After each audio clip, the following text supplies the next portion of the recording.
Well, you might not know it, but there is actually a society for the preservation and advancement of the harmonica. And it's holding a national convention in Tulsa this week. News on the 6's Rick Wells is on that story new tonight. They call it the world's biggest harmonica party. Who's going to argue? Everywhere you look, there's somebody playing a harmonica of one kind or another, like Joe Felisko. He's a music educator and an historian of the harmonica and its musical styles, like Cajun sound. Song based in Hungary. He said they've been around since about the 1820s. They're portable, and they can produce big sound if they need to, like a train.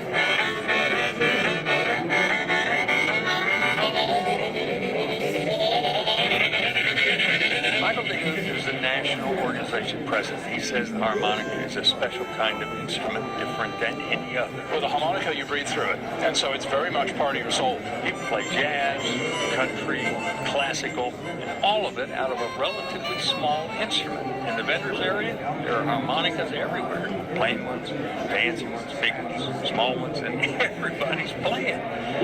There's even harmonica jewelry. Oh, almost forgot. Blues. That's where harmonicas really shine. Like that piece that's that's where it really shines. On the scene, on the story, the world's biggest harmonica party. Rick Wells, News on 6. That's it.